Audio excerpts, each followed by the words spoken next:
there, gardening peeps. Oscar Carmona, owner of Healing Ground Certified Biodynamic Nursery, located in beautiful Santa Barbara, California. Here today to talk to you about how to mix potting soil for a raised container. Mixing potting soil for a raised container could be as easy as buying a wonderful bag of potting soil that contains microorganisms and organic nutrients for supporting a wonderful living system in a container setting. What you want to look for is an aerated material, and these little white specks are vermiculite, and it both acts as a sponge to maintain and absorb a certain amount of water, but it also allows good drainage and an openness of material so that the roots can penetrate through this medium fairly easily. If you do buy a bag, you can buy the raw nutrients. There's also peat moss in here and about 20% regular soil. But to it, I always add about 20%, 20 to 30% good sifted compost, organic matter.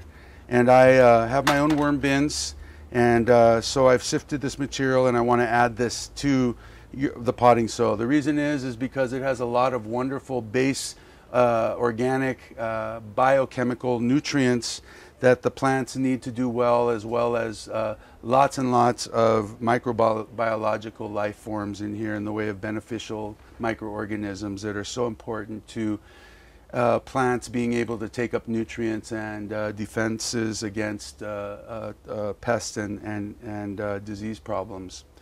The other thing I like to add is a combination of blood meal, azomite, which is a nutrient-based material that has a lot of minerals for the plants, and then bone meal, which is a good source of calcium.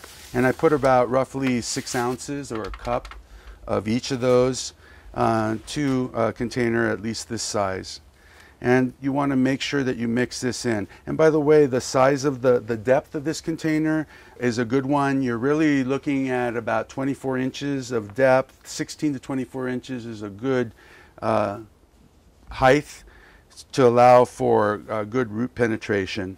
And I want to make sure that I'm integrating all this nice organic feed into the soil mix along with the compost.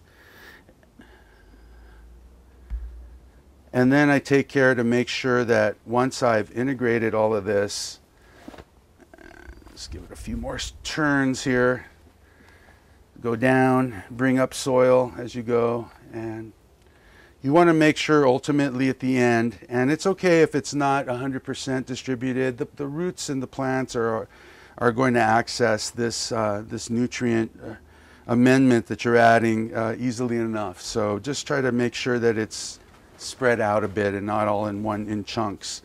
And then I want to leave the surface even so that everything I plant into this is going to get a homogeneous kind of even treatment. Okay. And then I've come up to just below the lip. This is also going to settle a little bit, but you want to make sure that you come up high enough so that the plants have good air circulation at their base as well. I'm Oscar Carmona from Healing Ground Certified Biodynamic Nursery, and I sure hope you found this video inspiring and informational as well. As I always say, remember, feed the soil and let the plants feed you.